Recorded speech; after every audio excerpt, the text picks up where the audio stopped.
I came around the corner and her whole body was distorted. She hemorrhaged. I never saw so much blood. We just couldn't be intimate together. I had the worst stabbing sensation. It was just so excruciating. Next, two medical mysteries that defied the experts. Heather and Todd Tallarico could never have prepared themselves for what would happen to their only daughter when a seemingly ordinary childhood illness suddenly spirals out of control. I was helpless. I felt like I was losing my daughter.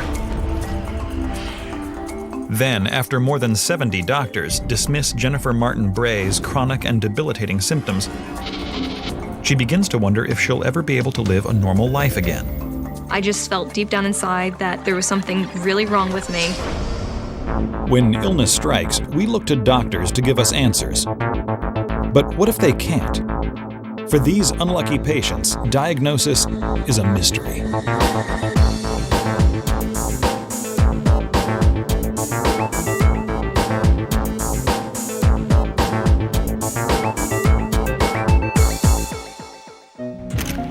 In January of 1995, New Jersey natives Todd and Heather Tallarico brought their daughter Gaby home from the hospital.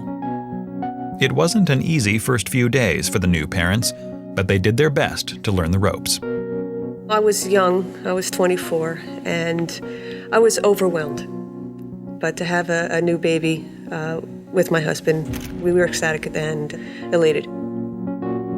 It was just the best feeling I could ever have, except for having my own children. Gaby was the first grandchild, so there was a lot more pomp and circumstance. Slowly but surely, the Tallaricos begin adjusting to life as a family of three. It's a joyful time for them as they get to know their little girl. But when Gaby is 6 months old, they notice something unusual on her skin. The rash would appear kind of blotchy. There was no real symmetry to it. So it was this mystery rash. Of course, being a nervous mom, I took her to the pediatrician and inquired about it. But as soon as the pediatrician sees the strange rash, he assures Heather that there is absolutely nothing to be alarmed about. The pediatrician said, it's no big deal. It's probably eczema. It's common in young babies. So just don't worry about it. He suggests that they try treating it with an over-the-counter ointment and even try changing their laundry detergent in case she has sensitive skin. But nothing they do seems to help.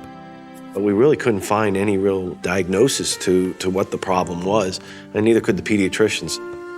So there was a lot of just, let's see where it goes. But then, in July of that year, the family moves into a new house. And suddenly, the rash disappears. The concerned parents breathe a huge sigh of relief. The condo that we lived in New Jersey was an old condominium, had forced hot air. We had never cleaned the ducts. This house had baseboard heat. She must have been allergic to something in the house. And sure enough, the rash never reappeared. But as they settle into their new home, Heather begins meeting other mothers, and she soon notices that Gaby seems to get sick more often than other infants her age. My family would comment all the time, gee, Gaby has another sinus infection or ear infection. And almost every time she comes down with something, her temperature seems to skyrocket to 103 degrees. The doctor just said it's just normal childhood diseases, and it's just the course that children have to take to get their immune system built up. At that time, it was a good enough answer for me because I didn't know any better. We just said she was a sick little kid. She has a tendency to catch things a little bit more than everybody else does. Heather and Todd do their best to stay calm each time Gaby gets sick. And over the next year, she seems to be growing like any other toddler. She's into everything, and her teeth are coming in. But when Gaby turns 2, the Tallaricos begin noticing something very peculiar about her new teeth. I noticed there was white spotting, which they actually called decalcification. I worked for Colgate at the time and was very aware of dental development. The pediatric dentist told us she had low enamel coverage on her teeth, probably because of the high fevers. And we said, okay, we understand that, and because she did have high fevers. So every 6 months, we had to get coatings on her teeth to make them stronger. Over the next 4 years, Heather and Todd try to come to terms with the fact that Gaby's simply the little girl on the playground who's most likely to catch whatever is going around. You know, outside of being sick a lot, she was a chatty little young lady. She was growing. You know, we thought, okay, you know, things are starting to look okay. Then, on a hot summer day in 2001, 6-year-old Gaby tells her parents once again that she isn't feeling well. And I said, you know, lay down on the couch and, you know, just relax. I took her temperature and it was at 103. So I said, okay, go rest. I'll put the TV on and I'll be right back. But nothing could have prepared the Tallaricos for what they would find when they came back into the living room. Her back was rigid, her eyes were rolled into the back of her head. Fear, could she breathe? I literally just grabbed her, I picked her up, and we raced out the back door.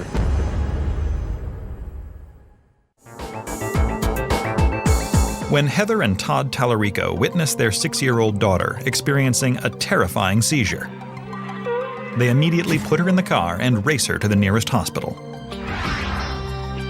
I was scared to death. They rushed her in right away and they started working on her.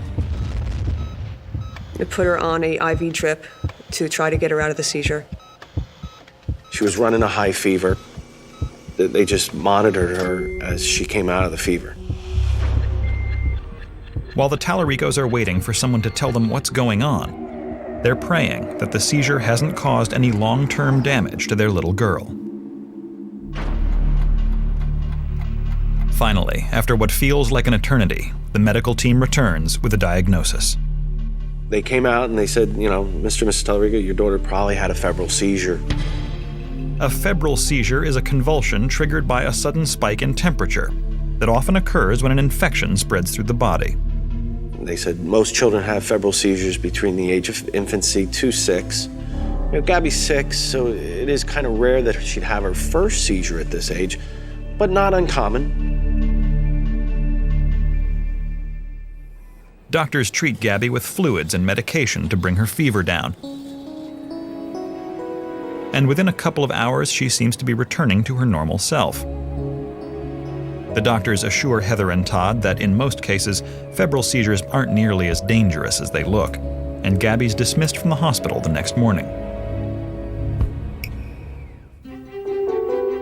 Over the next year, she doesn't experience any seizures.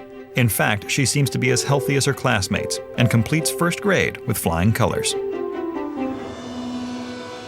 But then, one afternoon, when Gaby is feeling a little under the weather, her body very unexpectedly shuts down on her. Once again, she begins convulsing uncontrollably. In a state of panic, the Tallaricos again race their daughter to the hospital. We were surprised because we were thinking that these seizures are going to go away because she's getting older. They ran blood tests again. They gave her an IV drip. They started also saying maybe we should rule out epilepsy. Heather and Todd watch helplessly as the medical team performs a battery of tests to find out whether or not Gaby is indeed epileptic. With all these monitors coming off her head, she looked like some creature from outer space. As a mom, I need an answer what's going on with my daughter's health. I'm frustrated.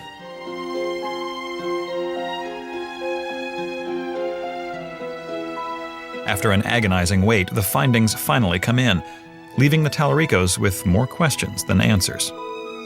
All the tests come back negative. This neurologist actually said, well, there are people that have febrile seizures beyond the age of 6. There's a good chance that she could just have febrile seizures. Completely traumatized by the 2 seizures, the worried parents begin compulsively monitoring Gaby's temperature. They're confident that if they can catch a fever early enough, they'll be able to prevent another seizure. We bunkered down into the house, laid out all the meds. My husband and I would take shifts to make sure. We would set our alarm clocks to get up in the middle of the night to check on her if her fever's spiking. We were scared parents because we'd seen two, and we never wanted to see, we didn't want to see any more. Now their lives are completely centered around keeping a watchful eye on their only daughter's health.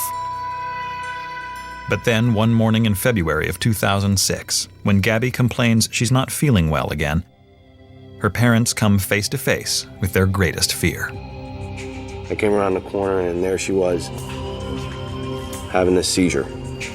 And this one was really bad. She was frothing. Her whole body was distorted. It was horrible. You could just see it was so much more severe. I immediately dialed 911. Todd called me. He was hysterical and said that Gaby has gone through the worst seizure ever. We've almost lost her. Biggest issue I thought was I was losing my daughter. I thought she was going to die.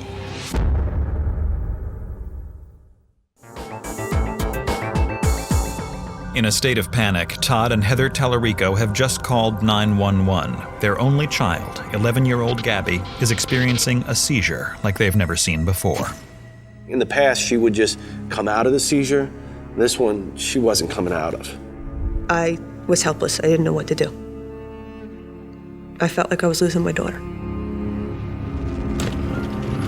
When the ambulance finally arrives, the Tallaricos watch helplessly as the medical experts take charge. When they got her gurneyed and into the ambulance, they had to inject this drug into her to get her to come out of the seizure. Sign from 6112. After a nerve-wracking 15-minute drive, the ambulance arrives at the hospital and rushes Gaby into the emergency room. They're really moving fast, got doctors over. All of a sudden we hear she's got a high fever, and we're thinking, oh great, this is another febrile seizure. While Gaby's family does their best just to keep it together, the medical team focuses on finding out what could have triggered the horrifying seizure. They run test after test, looking for some clue. You see your granddaughter laying there, and there's nothing I can do. It's just, I wouldn't wish it on anyone. It's a terrible, terrible feeling. When blood test results come back, the doctors do seem to have discovered a critical lead, but it's not good news. Gaby has a shockingly low calcium level. Most people have a calcium level ranging between 8 and 11. Gaby is registering a 5. A level this low is a sure sign that something is very wrong. Calcium is not only essential for strong bones and teeth, it also plays a critical role in the functioning of the heart and muscles. In the worst cases, severely low calcium levels can cause the heart to stop beating altogether.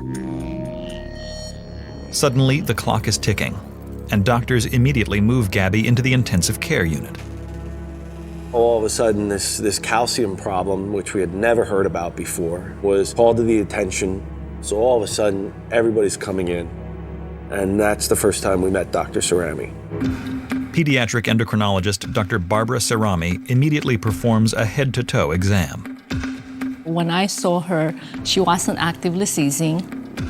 She does have the facial twitching, and her hands were definitely stiffened and clawed. These are all critical clues, and after carefully reviewing the tests performed earlier that day, Dr. Cerami has a strong suspicion as to what's wrong with Gaby. With Gaby, because of her age and from the history that we had gathered, it is most likely that this will be hypoparathyroidism. Hypoparathyroidism is a condition in which the parathyroid glands located in the neck aren't functioning properly. In a healthy individual, the glands release the parathyroid hormone, which regulates how much calcium the body can store. In Gaby's case, her calcium levels are extremely low because her parathyroid glands are failing to release enough of the essential hormone. And we were like, excuse me? What is that? She said most likely she has a deficiency where her body is not absorbing and utilizing calcium. Suddenly, seemingly unrelated symptoms begin making sense to the Tallaricos as Dr. Sarami walks them through how hypoparathyroidism affects the body. Whenever Gaby's calcium levels became too low, her body would experience what's called a hypocalcemic seizure, a neuromuscular reaction to the lack of calcium. Even Gaby's dental problems can now be explained. The low levels of calcium also resulted in weak enamel in her teeth. We thought she just had a febrile seizure. Now all of a sudden things are starting to click.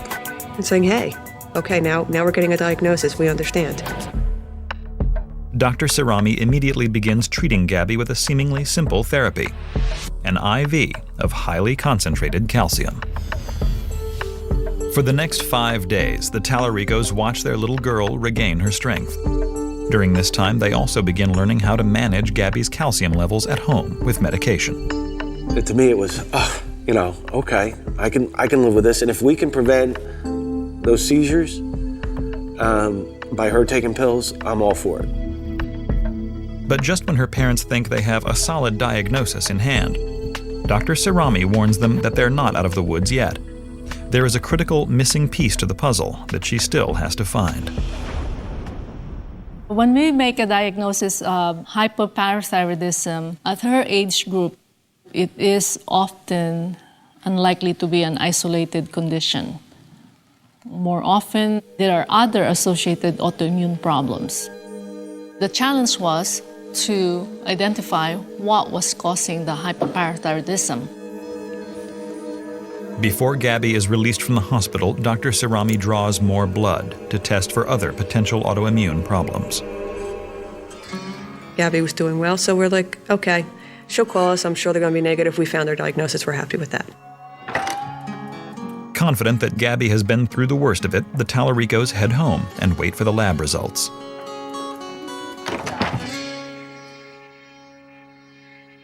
Nothing could have prepared them for what the tests would reveal. We found out that, yes, indeed, she doesn't only have hypoparathyroidism, but there are other autoimmune problems involved.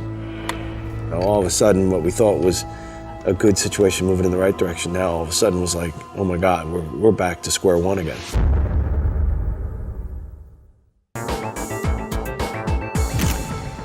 After suffering for more than 11 years from severe seizures, significant tooth decay, and frequent fevers, Gaby Tallarico has just been diagnosed with hypoparathyroidism, a rare condition that prevents her body from storing calcium.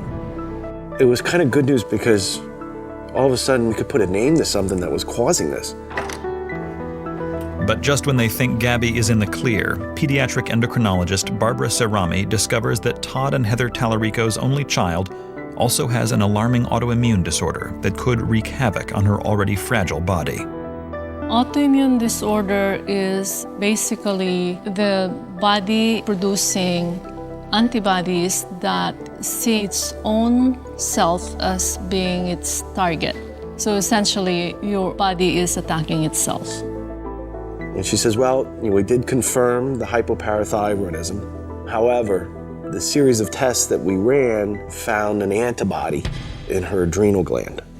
She said her adrenal gland will eventually shut down. The adrenal glands sit on top of the kidneys and are part of the endocrine system, which regulates the body's hormones. In Gaby's case, the antibody present in her adrenal glands is not attacking them yet, but could start at any moment. An antibody attacking your adrenal gland is a very serious condition. Your adrenal gland makes hormones necessary for maintenance of blood sugar as well as maintenance of blood pressure. Now that she has confirmation that Gaby's adrenal gland is definitely involved, Dr. Sarami believes she knows what has been at the root of all the little girl's problems from the day she was born. There is only one question that needs to be answered in order to prove her theory. Did Gaby ever experience a chronic rash? Gaby had candidiasis as a child, which was the mysterious rash, which we were all trying to find out what it was, which made sense. The combination of these three conditions, the hypoparathyroidism, the adrenal gland antibody, and the candidiasis, confirms that Gaby is suffering from an extremely rare genetic autoimmune disorder that only 500 people are diagnosed with each year. I diagnosed Gaby with APS type 1, or autoimmune polyglandular endocrinopathy type 1. APS type 1 is a rare condition where basically there is failure of organs to function because of formation of antibodies attacking different organs. Depending on how APS type 1 manifests, it can ultimately lead to diabetes, celiac disorder, anemia, or hepatitis, among other diseases. This, on top of the adrenal and parathyroid gland failure, can make APS type 1 a very complicated disease. If it goes undiagnosed, it could be fatal, especially if the adrenal involvement is not diagnosed. The Tallaricos are fortunate to have caught Gaby's APS type 1 in time, but they still face many unknowns. Because the endocrine system is so critical to all of the body's functions, there's no way to predict just what will happen down the road. My fears for Gaby's health is the unknown, not knowing what can manifest. Any other disorder, you usually know where it's going to go. This is one of those where we don't know. But while there is no cure for APS type 1, by monitoring the adrenal and parathyroid glands on a regular basis through blood tests and medication, Dr. Sarami is hopeful that they will be able to help regulate the hormones they produce. Going forward, to maintain her health, she will have to be on hormone replacement for the specific deficiencies that she has, and she will also need to be monitored closely for development of other autoimmune problems. Although the Tallaricos feel lucky to finally know what's wrong with their only child, they can't help but wish the diagnosis had been different.